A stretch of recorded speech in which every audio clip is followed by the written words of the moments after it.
They said the moon over Akoti village was a gentle lantern hung by the gods to guide honest people home at night. But to Nala it had always looked like an eye, wide, unblinking, and strangely sorrowful, as though it remembered every tear she had ever swallowed just to keep moving. And that night, as she dragged a cassava sack almost twice her size through the whispering fields, she felt that sad eye watching her more closely than ever. The sun had died behind the palm trees long ago, leaving only ribbons of orange along the horizon, but Mama Kemi had refused to let her return until every last cassava on this land obeys your back. And so Nala walked alone through the dimming rows, her thin arms trembling, her shoulders burning, dust clinging to her sweat-damp skin like second punishment. She could still hear her stepmother's voice chasing her through the shadows, sharp as a whip. "Hurry up, useless girl. Even the goats are faster than you." But the woman had already left, dragging her spoiled daughter Lami behind her. Now the world was quiet, except for Nala's ragged breaths and the creaking rope biting into her palms. The cassava sack felt heavier than anything her 14 years should have known. Heavier than hunger, heavier than grief, heavier even than the memory of her father who had gone fishing 2 seasons ago and returned only as whispers carried on the wind. Her knees buckled, sending her crashing to the ground. Dust exploded around her, stinging her eyes, and the sack rolled partly onto her back, pinning her like a trapped beetle. For a moment, she lay there, face pressed into the earth, trying not to sob aloud. She knew better than to cry. Mama Kemi always said tears were for children with mothers who care, but tonight her chest burned with a strange, angry heat. The sky darkened. Crickets tuned their legs for their nightly orchestra. Far away, dogs barked at nothing and everything. And then slowly the moon rose, glowing, enormous, impossibly round. It climbed above the palm trees like a silver fruit plucked by invisible hands, spilling pale light across the field until each cassava plant shone like a spear dipped in frost. Nala lifted her head, blinking up at it. She shouldn't have looked. Children in Ikoti were told never to meet the moon's gaze at night, especially alone. It invited attention from things they could not understand, but Nala was too tired to care about old warnings. Her voice escaped her before she could cage it. "If you are truly a god," she whispered, "take this burden from me." She didn't expect an answer. Why would she? The gods had never cared for her before. They had watched her scrub floors, wash plates, sleep on a thin raffia mat near the doorway because Mama Kemi said, even chickens deserve better corners. They had watched her carry sack after sack while Lami painted her nails and giggled behind her back. They had watched her starve silently while neighbors threw away leftovers. Why would they start caring now? But the night suddenly held its breath. The crickets stopped. The wind stilled. Even the leaves froze mid-rustle, as if turning to listen. A cold ribbon of air brushed the back of Nala's neck. Slowly, cautiously, she looked up. The moon seemed closer now, so close it felt like she could reach up and touch its glowing surface. And then she saw it, a thin strand of silver light unspooling from the sky, drifting down like a floating thread of spider silk. Nala blinked hard, convinced her tired eyes were playing tricks on her, but the thread thickened, brightened, twisted gracefully in the air until it hovered above the cassava sack. With a soft sound, like a sigh, it touched the top of the load. Instantly the crushing weight on her back shifted. It didn't disappear, but it eased, lifting just enough for her spine to straighten for the first time in hours. She gasped and scrambled backward, heart pounding like a drum in a festival dance. "What is happening?" she whispered, and someone answered. Little back-broken one, a voice murmured, not through her ears but directly inside her bones, cool and soft as water sliding over smooth stones. "You called me. I heard you." Nala clapped a hand over her mouth to smother her scream. She looked wildly around, but the field remained empty, silent except for the bright moon above. Who is talking to me?" she breathed. The voice hummed gently. "If you were dead, child, your back would not ache so loudly. Ask better questions." Nala swallowed, trembling. "Then, what are you?" A breeze circled her, though the air remained still. The moon brightened, and another thread of silver dropped, curling lightly around her wrist like a bracelet. "I am the one who watches when children carry loads meant for adults." I am the witness of tears that fall quietly so others may sleep comfortably. I am the memory of forgotten kindness, the voice said, its tone neither male nor female. I am the Moon Mother. Nala froze. She had heard tales whispered by old grandmothers in hushed, fearful tones. The Moon Mother was the oldest sky spirit, guardian of abandoned children, widows, and the unjustly burdened. It was said she thrived on truth and punished those who hid cruelty behind chores. But why me? Nala whispered. I am nobody. The thread on her wrist tightened, warm and firm. You are not nobody. You are a boundary stone. Your suffering marks how far the cruelty of your house has spread. And boundaries interest me. A sob threatened to escape Nala's throat. Memories flooded her, the long days in the fields, the nights sleeping hungry, the insults disguised as discipline, the loneliness that wrapped around her like a second skin. If you see everything, she whispered, why didn't you help me before? A pause. Then a voice like distant thunder softened by clouds. Because you never spoke. Even sky spirits cannot help those who silence their own hearts. Tonight you looked up. Tonight you called me. The thread of light lifted the sack slightly higher. So I will help you, not by removing all your weight, but by sharing it. In return, you will carry something for me. Nala hesitated. Something what? Truth, the Moon Mother said simply. Every night you will tell me what your village pretends not to see. Secrets, cruelties, whispers. You will feed me truth, and I will feed you strength. The world seemed to tremble around her. The offer was strange, frightening, and yet, for the first time, someone, even a sky spirit, was speaking to her as if her life mattered. And if I say no, she asked, then you may carry your burdens alone until they break you. Nala closed her eyes, then opened them. She looked up at the moon, the great eye that had watched her suffering silently for so long, and lifted her chin. I'll carry your truth, she whispered. The threads tightened, glowing warm. Good, the Moon Mother breathed. Then begin, little one. Tell me how your heart learned to bend without breaking. And in the moon-washed field, Nala began to speak. Morning crept into Akoti village with the softness of a cat, slipping between hut walls and crawling over sleeping faces. But Nala had been awake long before the first rooster screamed. She lay on her raffia mat staring at the ceiling, replaying the night's impossible meeting with the Moon Mother, wondering if exhaustion had spun the whole thing out of the dust in her mind. Yet the faint silver mark circling her wrist, as delicate as pollen and warm like hidden embers, proved it had been real. She ran her fingers over it, half afraid it would vanish if she touched it too boldly, but the glow only deepened, pulsing once like a heartbeat. Her stepmother's furious banging on the door tore the moment apart. Lazy child, up! The sun is laughing at you! Mama Kemi screeched, sending Nala rushing out before she could be accused of wasting family air. As she stepped into the crisp dawn, the world felt sharper, every leaf freshly carved, every sound clearer, as if night had polished the land. She trudged toward the fields, carrying rope and basket, expecting the usual dread dragging behind her. But something felt different, a subtle whisper under her ribs. When she reached the cassava field, a gasp escaped her before she could bite it back.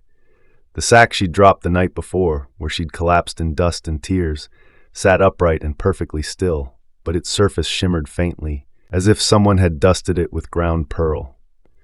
She glanced around. No one else was near, only the rustling cassava leaves and distant clatter of other families beginning their chores. With trembling fingers, she grabbed the rope and heaved the sack onto her back. Instantly, her eyes widened. The weight rose smoothly, almost willingly, as though invisible hands had lifted from beneath. The load was still heavy. Real, solid food root couldn't simply evaporate, but it no longer felt like an enemy trying to break her spine. Nala blinked, testing her steps, expecting the familiar fire in her shoulders, but instead she felt a coolness spread from where the sack touched her back, a gentle humming running through the fabric. She froze, pressing her palm to the sack's side. Something responded, a small, rhythmic throb like the pulse of a sleeping creature.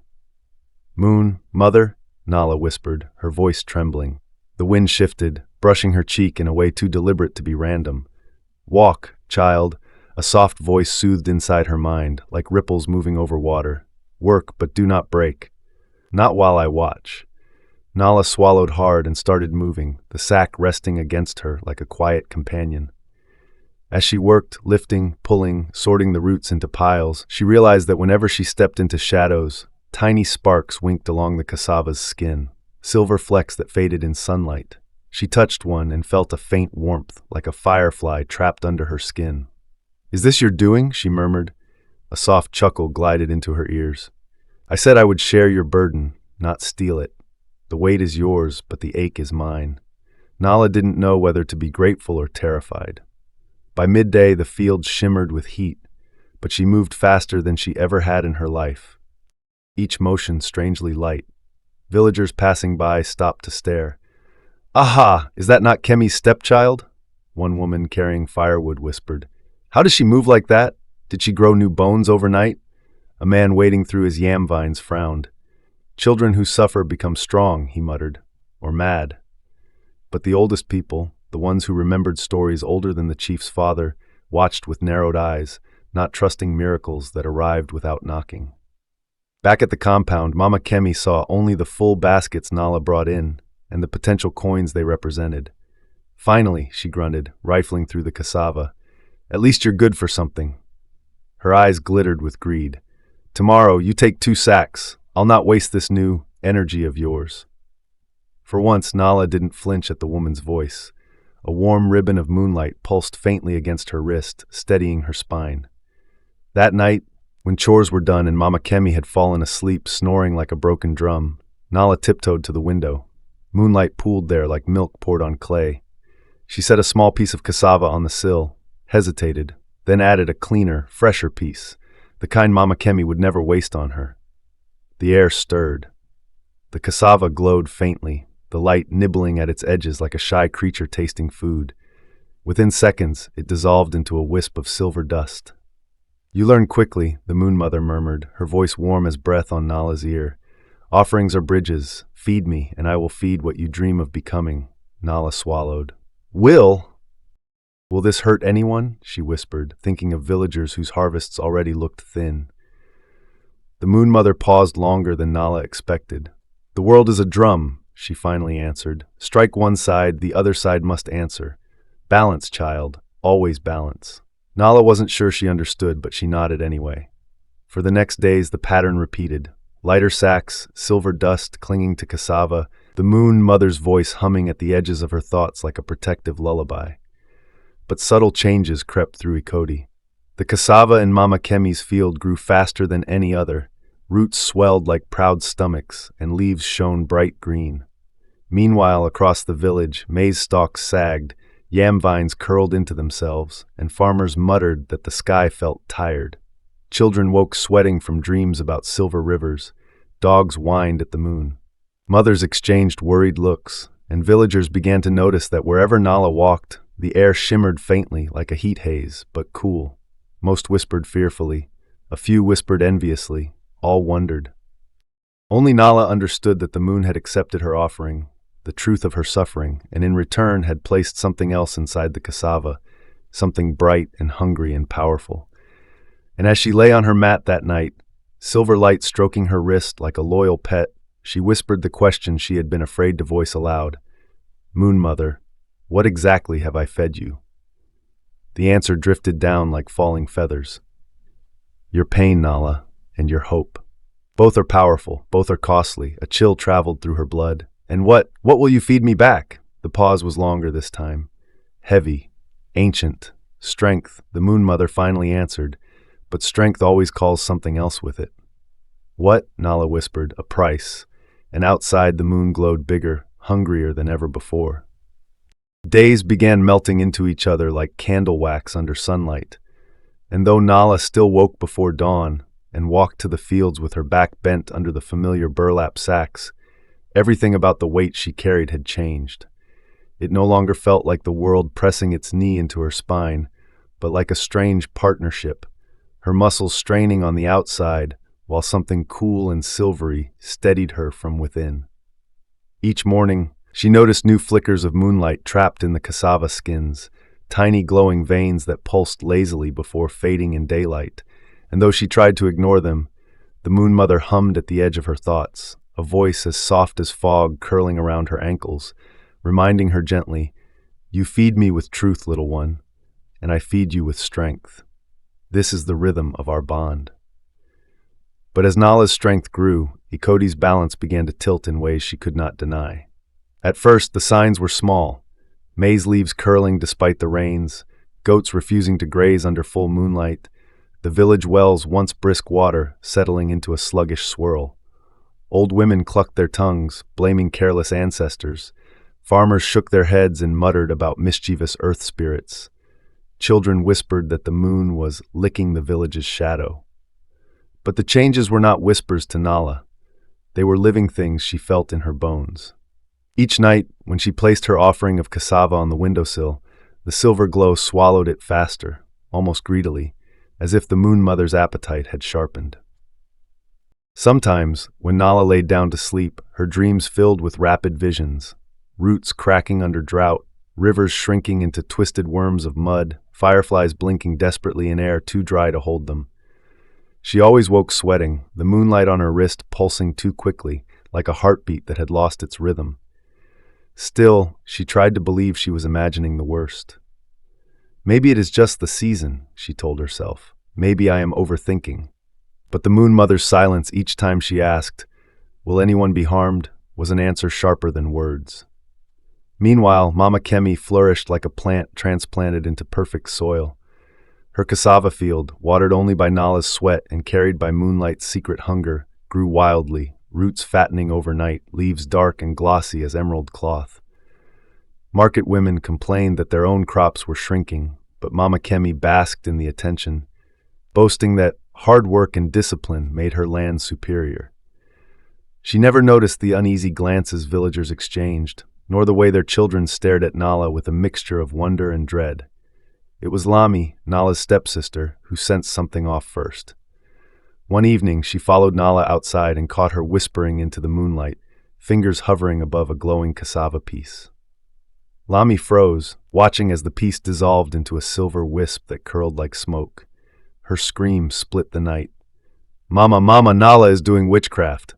The compound exploded with noise. Neighbors rushing out, Mama Kemi grabbing Nala's arm and shaking her until her teeth clattered. "What are you doing?" she hissed. But before Nala could answer, a cold breeze swept through the yard. The cassava scraps in the bowl lit up with faint silver veins. Everyone gasped and stumbled back. Mama Kemi slapped Nala hard across the mouth, breath sharp with fear. "You cursed child, you will bring death to this house." Yet even as pain stung her lip, Nala felt a cool hand glide across her wrist, soothing her, steadying her. "Do not fear them," the Moon Mother murmured, almost tender. "Fear only the imbalance that grows." But Nala did fear, because imbalance was no longer a distant possibility. It was here. The next morning, Ikoti awoke to disaster. The river, once proud and wide, had shrunk dramatically overnight, its banks exposing glistening stones that should have remained buried. Fishermen walked out onto the exposed riverbed, shaking their heads, calling it the saddest sight in 40 seasons. In the yam fields, vines sagged like exhausted old men. Chickens refused to peck at the ground. Even the sky felt taut, the air crackling dry despite the thick clouds promising rain but delivering none.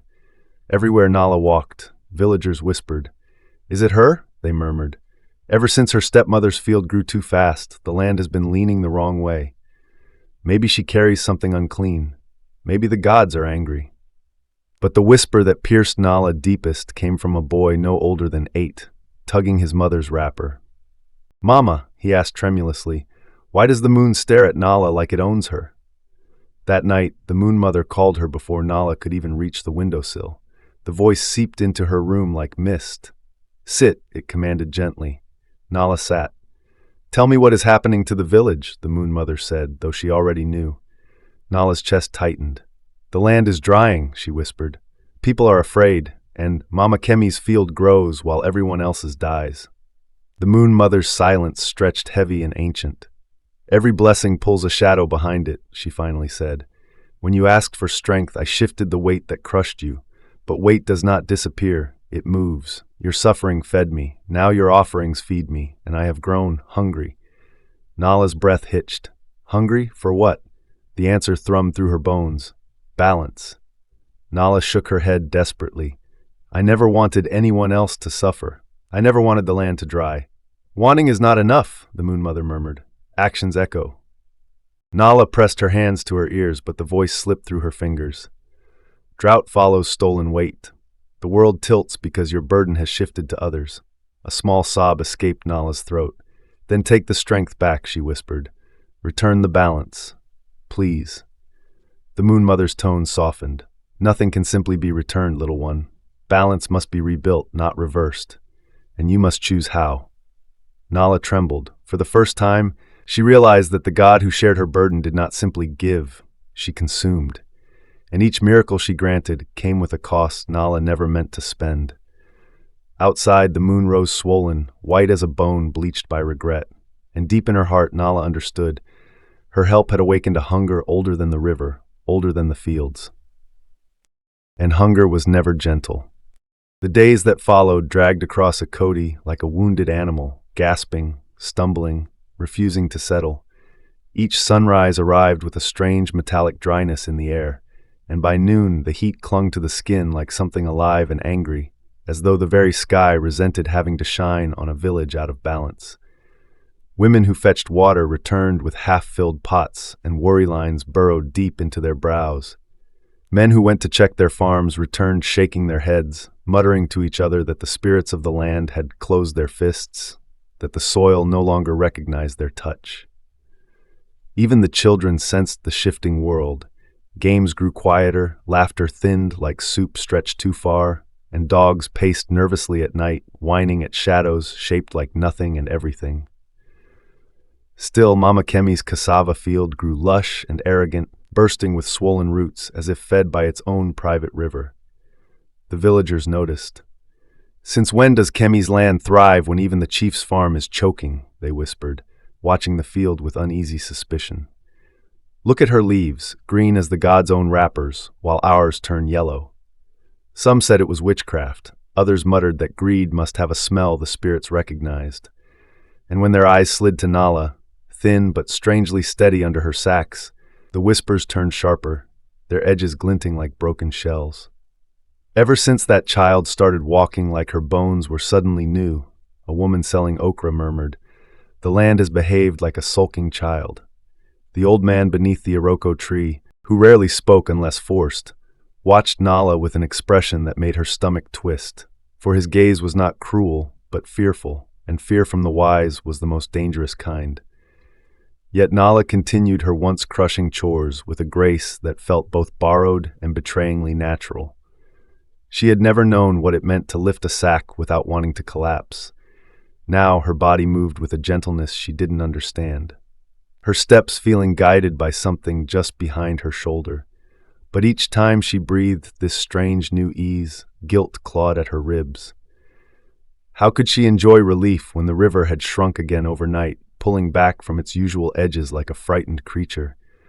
Or when old Mama Iruoma had wailed in the market square upon discovering her yam mound was hollowing itself into dust? Or when a funeral drum echoed one morning, not for a person, but for a well that had gone dry, an omen worse than any death? Nala tried to convince herself she wasn't the cause, but the Moon Mother's whisper lingered at the back of her mind. Every blessing casts a shadow, and shadows always fall somewhere. That night, when she placed cassava on her windowsill offering plate, the silver glow devoured it hungrily, pulling at the pieces like a starved creature. She felt the Moon Mother watching her, felt the tension woven into the air like tightened string. Moon Mother, Nala whispered shakily, is the village suffering because of me? The night deepened, thick and heavy, before the response came. The village is suffering because balance has shifted, the Moon Mother said, not accusing but uncomfortably, undeniably true.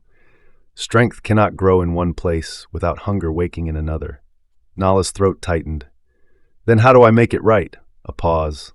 A long, ancient pause that tasted of storms not yet born. When the moon fattens with what it consumes, the sun thins. When truth feeds a spirit too much, the land must pay the difference.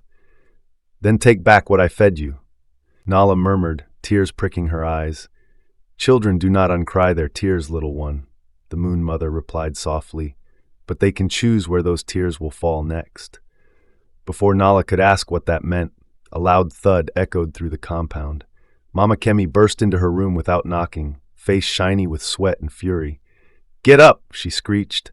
"The chief has called the entire village. You are to come at once." Nala's heart dropped. In Ikoti, full village gatherings never meant anything small. She followed Mama Kemi into the night, where torches burned around the Iroko tree, their flames swaying like restless spirits. The entire village had gathered, women clutching their wrappers, men folding arms across their chests, children gripping ankles in frightened silence. The chief, tall and heavy-shouldered, stepped forward, his leopard-tooth necklace catching the firelight. Beside him stood the diviner, his cowries hanging from his waist, face painted in ash lines that made him look older than the hills. "People of Ikoti," the chief boomed, "our land is crying. The river shrinks, the crops shrink, even the sky feels thirsty. Something has disturbed the balance." Murmurs rippled through the crowd. The diviner lifted a hand, and silence snapped back instantly. "I cast the cowries at dawn," he said, voice low and eerie, "and they showed a path leading to a single house, a single girl, a single burden that has shifted the weight of the village." Heads turned sharply toward Nala, her knees almost buckled. Mama Kemi gasped dramatically, pushing Nala forward. "I knew it!" she shrieked. "She is cursed!" "Ever since my husband died, bad luck has followed this child like flies." Nala shook her head desperately. "I didn't. I never wanted." But the crowd murmured dangerously, their voices melting into a chorus of fear. The river began shrinking when she started glowing. Plants die except hers. Even her shadow looked strange. Maybe she called something. The diviner stepped closer, eyes locked onto Nala's wrist, the faint silver circle that no human hand had drawn. "Child," he said slowly, "whose mark is that?" Nala opened her mouth, but no sound came. How could she explain the Moon Mother without making things worse? How could she confess that she had whispered her suffering into the night, and the night whispered back with power too great for any child to hold? The crowd pressed in, breaths hot, eyes bright with terror and blame. "She must be taken to the shrine," someone cried. "She must confess her dealings. She must be cleansed. Or exiled." The world spun. The heat from the torches blurred, and just when the pressure became unbearable, a cold wind slithered through the gathering, dimming every flame. The moon overhead brightened sharply, shining down on Nala alone. "Do not fear, little one," the Moon Mother whispered inside her chest. "They see you as the cause because they did not see you when you were the cost." But her comfort did nothing to stop the dread crawling through Nala's body. For the first time, she realized that if the Moon Mother's hunger kept growing, it would not be only the land that paid. It would be her. That night, long after the villagers dispersed with murmured threats and frightened glances, long after Mama Kemi dragged Nala home and hissed at her to sleep with one eye open, "Cursed girl," long after even the restless dogs curled under their huts, Nala lay awake staring at the slice of moonlight on her wall, her breath trembling as if her chest belonged to someone else. She knew she could not stay in Ikoti, not with suspicion tightening around her like a noose, not with the Moon Mother's mark glowing faintly, not with the village drying like a pot left on fire with no water. Sleep came in small, painful drips, and when it finally swallowed her whole, the dream was immediate, sharp, and terrifyingly real. She stood before a mountain that shouldn't exist, a towering, impossible mass rising straight out of a lake of stars, its base wreathed in mist so thick it looked like bone turned into breath. The ground beneath her feet was neither earth nor sky, but something between, shifting like sand one moment and rippling like water the next. The Moon Mother stood halfway up the mountain, her white eyes luminous, her silhouette shaped from light itself, neither fully woman nor fully sky, and she beckoned with one hand that glowed like polished pearl. "Welcome to Between," she said, voice echoing inside Nala's bones rather than her ears. "This is where things are weighed." Nala's throat felt tight as woven rope. "Is this because the village is dying?" she whispered, thinking of the shriveled yam vines, the cracked wells, the ache in the sky itself. The Moon Mother stepped closer, her presence bending the dream air. "The land is not dying," she answered gently. "It is tilting. You asked for relief, so I shifted weight. But when a burden moves, something must carry it. Your suffering fed me. Your offerings fed me more. And now, child, Ikoti is devoured by the hunger you awakened." Nala flinched as if slapped. "I didn't want this. I didn't want anyone to suffer. I just wanted to breathe without pain. I just wanted to be seen." The Moon Mother finished softly. "And you were seen. But now you must decide who else is seen. Your village cries. You must answer its cry." With a sweep of her hand, the air around them shifted, revealing visions hovering like smoke-filled mirrors. Mama Kemi's cassava field bursting with arrogant life, while the next farm withered into pale dust. The river shrinking until fish flopped helplessly in muddy pools. Children staring at the sky with fear instead of wonder. The diviner kneeling in his shrine, cowries scattered in a pattern shaped like a broken circle. "This is the imbalance," the Moon Mother said, her voice a slow ripple. "This is the weight your relief has placed upon others." Tears blurred Nala's vision. "Then take my strength back," she pleaded. "Undo it. Fix the land." The Moon Mother's expression softened, sorrowful. "Child, strength cannot be returned the way water is poured back into a pot. Strength is eaten, digested, changed. What was mine is now yours. What was yours is now burned into the rhythm of the village. Only choice remains." With that, she pointed toward the mountain's peak. "Climb." Nala stared upward. The climb looked impossible, steeper than a cliff, taller than 1,000 trees stacked end to end. "Why?" she choked. "What is up there?" "Your choice," the Moon Mother replied. "At the top, the bowl of offerings waits. In it lies the last of your exchanged fate. If you take the path that feeds yourself, the moon will claim you as its child, powerful, untouchable, shining while your village dims. If you take the path that feeds the land, balance will return, but your burden will return too, heavier perhaps than before." Nala's heart twisted painfully. She remembered the years of hunger, the stinging insults, the endless work. She remembered how it felt to collapse under cassava sacks so heavy she couldn't breathe. She remembered Mama Kemi's cold eyes, Lami's giggles, neighbors turning away from her. The thought of returning to that suffering made her chest clench with something like panic. But then she remembered the old women's cracked hands reaching for dry soil, the children's bowls with thin porridge, the river's exposed bones, the funeral drum for the dead well. Slowly she began to climb. Her bare feet slipped on surfaces that changed with every step. Rock turning into water, water into air, air into dust. Sometimes the mountain shook like a drum being struck. Sometimes it hummed a deep, mournful note. Her muscles burned, and several times she thought she heard Mama Kemi's voice calling her stupid, slow, useless, but she kept going, teeth clenched, breath ragged. Halfway up, wind whipped around her, filled with voices. Not human, not spirit, something older. They whispered memories. Her father lifting her when she was small, saying softly, "Nala, you carry light even if the world gives you shadow." Mama Kemi shoving her outside in rain as punishment. Lami snatching food from her bowl with a smirk. The Moon Mother whispering strength into her bones. Higher and higher she climbed until the stars themselves trembled under her hands. Finally, her fingers found the ledge. She hauled herself onto a flat plateau where a single stone bowl sat, round, deep, glowing with a strange light. Inside were pieces of cassava, but not like any she had seen. They pulsed with equal parts sunlight and moonlight, glowing gold and silver at once, warm and cold in the same breath. Nala crawled towards it, her heart pounding. "What must I do?" The Moon Mother appeared beside her, her form shimmering like heat waves. "Choose," she said, her voice no longer soft but heavy as fate.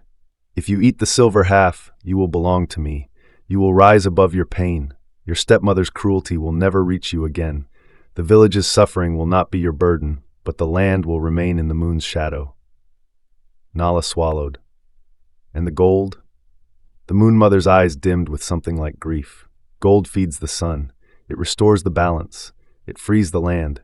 But it takes back the strength I gave you. You will return to Ikoti as you were, maybe even weaker, and they may still hate you for what has happened." Nala stared into the bowl. The gold and silver glowed, beckoning, tempting. One piece would lift her above harm, the other would place her back under it, maybe forever. Her throat tightened. "I'm just a girl," she whispered. "Why must I choose for everyone?" "Because," the Moon Mother said gently, "you were the one who looked up." And the sky listened. Nala closed her eyes, then opened them with a steadiness she hadn't known she possessed. She reached into the bowl, Her hand trembled, she lifted a glowing piece, and the world held its breath. Nala knelt before the glowing bowl, her chest rising and falling in painful shivers as she stared at the two pieces of cassava, one pulsing silver with the hungry promise of power, the other throbbing gold with the heavy weight of sacrifice. And for a long moment she could not move, because the truth was she wanted the silver piece more than she dared admit, wanted to stand tall at last, to silence Mama Kemi's cruelty forever, to walk through Akodi without flinching under whispers, to taste a life not built from suffering. The desire surged through her like fire licking up dry grass, frightening in its intensity, because she had never before allowed herself to imagine a life where she mattered, where she wasn't bent, bruised, belittled. But beneath that fierce longing, another voice trembled, a softer one, but deeper, older, truer. The memory of old women with cracked hands kneeling over failing crops, the sight of children's thin wrists hovering over bowls of watery porridge, the river shrinking into a dying ribbon, the village becoming a ghost of its former self. She remembered the chief's grave expression, the diviner's troubled eyes, the villagers who watched her with fear but also hope, as if she might somehow solve a problem none of them could name. And she remembered her father, who used to lift her onto his shoulders and whisper, "Light is useless unless it shines for more than one." Her vision blurred as tears welled. "I was not born to be strong," she whispered, her voice cracking in the cold dream air. "Why must I carry what even adults cannot?" The Moon Mother's presence shimmered beside her, gentle but immense. "Strength is not given to those who want it," she said softly. "It comes to those who need it, and those who are needed." Nala closed her eyes, and the mountain wind quieted, waiting. Then, with a trembling breath, she reached into the bowl, picked up both pieces, the silver and the gold, and pressed them together until they fused in her shaking hands. The result burst in a blaze of blinding light that swallowed the mountain, the sky, the lake of stars, and Nala herself. The Moon Mother gasped, a sound like thunder muted underwater. "Child, you cannot take both, balance does not allow." But the light surged outward again, and Nala felt something cracking inside her chest, not breaking but opening, like a seed splitting to meet the sun. "I refuse to choose between myself and my people," she said, voice shaking but fierce. "If the world is a drum, then let it beat on both sides. Let me carry my pain, but let the village not carry all of it." She thrust the fused light toward her heart. The mountain roared, the wind screamed, the dream world shattered like glass dropped on stone. Nala felt her body collapsing, falling, dissolving, and then she awoke on her raffia mat, gasping, the night air wet against her skin. Rain hammered the roof. Real, beautiful, furious rain. She scrambled to her feet, heart racing, and burst out of the hut into a downpour so heavy it drowned the world in silver sheets. Women were dancing barefoot in the mud, laughing and crying. Men were lifting their hands to the sky in disbelief. Children were running wild, tongues out, catching drops like sweet mango juice. The river roared back into its banks with a triumphant crash. The yams uncurled their vines. The earth drank like a dying thing revived. But Mama Kemi's cassava field, once swollen with unnatural life, quivered and deflated as roots burst open with excess and bled white into the soil, returning what they had stolen. People shouted. Some praised the ancestors. Others stared at Nala as if seeing her for the first time. The diviner approached her slowly, studying her face, her trembling hands, the faint combined glow, silver braided with gold that now circled her wrist like a permanent bracelet. "What did you do?" "Child," he asked, voice soft with awe. Nala opened her mouth, but the words tangled in her throat. She didn't know how to explain that she had chosen both sacrifice and self, that she had refused to leave herself behind or abandon her village. But she managed one sentence, quiet but steady. "I shared the weight." The diviner nodded, tears shining in his old eyes. "Then the land will remember you as the girl who refused to let the moon swallow her people." Mama Kemi tried to push through the crowd, shouting, "She is cursed! She has always been cursed!" But her voice rang hollow now, brittle compared to the pounding rain. The villagers turned toward her, not with fear, but with sharp understanding. They had seen her field take more than it gave. They had heard her cruelty reverberate in Nala's bones for years, and now they saw which person had faced a god for their sake. Someone murmured, Bad luck did not follow Nala. It sat in that house. Lami shrank behind her mother, eyes wide and confused, as if seeing the cracks in her world for the first time. Nala stepped back, overwhelmed, heart trembling like a shaken leaf. She expected the Moon Mother's voice, but instead, silence filled her chest. Not cold or angry silence, just absence. A gentle departure. The balance had been restored, and the Moon Mother had withdrawn, leaving Nala neither favored child nor forgotten shadow, simply human, with a life ahead of her like a road unrolled. In the days that followed, Ikoti healed. The crops revived, the wells filled, laughter returned to courtyards. Nala still carried sacks, but they felt different now. Not lighter, not heavier, just honestly hers, without invisible hands shifting the village's suffering onto her shoulders. Neighbors greeted her warmly instead of looking away. Children followed her, asking for the story of the moon-eyed spirit. Even Mama Kemi, stripped of her easy abundance and exposed before the village, softened, not fully, not magically, but enough to leave Nala a full portion of food without insult. And Nala, who had once believed she was born only to bend, learned she could walk straight. Some nights, she still sat by her window, staring at the moon. It no longer looked like an eye watching her. It looked like a friend keeping quiet company. She would whisper, "I hope you found your balance too," and sometimes the light flickered, as if chuckling. Ikoti never forgot her. They told stories of the girl who fed the moon, the girl who climbed a mountain of stars, the girl who forced a god to learn that strength and kindness must walk together. But the story Nala loved most was the quiet one told under trees, of how bad luck tried to follow her home. But when it arrived at her door and found her standing tall, surrounded by balance and courage, it realized it had lost her address forever.